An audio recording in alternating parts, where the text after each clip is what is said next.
Okay, this is a quick video on how to add what we call effects or dynamics to objects.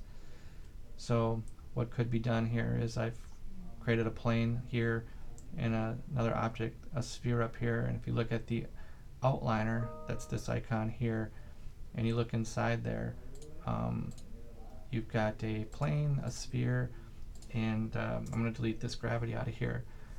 So right now I've got these two objects, and that's it. We are going to be doing what is called effects. Up here in the upper left, we've got model, we've got effects, and at the very top you'll see we've got field solvers here to the right, upper right. And it's a real simple process. So if we wanted to, we could create a plane, we could create a building here, and maybe a gingerbread house, and maybe some objects above, maybe they're candy that falls down onto the house and bounce around. It's real simple to add the effects to these. So I'm just going to raise this sphere up a little bit, and what I want this to do is to have this sphere fall down onto this plane and bounce around a little bit. So there's actually some physics going on, which would be gravity. So the way to set this up is we have a plane that is just going to sit still. It's passive, so we're going to create what is called a passive rigid body to this plane. It's not going to move around, but it will interact with this sphere.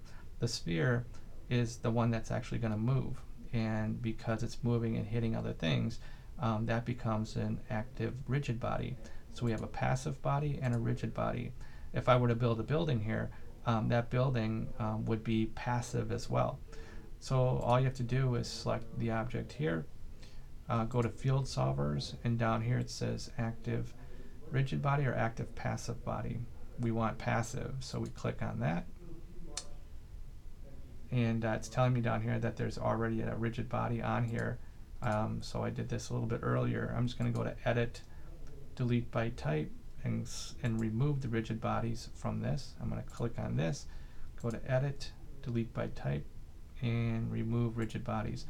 So now they have nothing on them. So if you were to add effects to these, you can remove them by doing that. So I'm going to go back. I'm going to go to field solvers, passive rigid body. I added that. I go to the sphere, go to field solvers, and this one's different. This one's an active rigid body because it will be moving.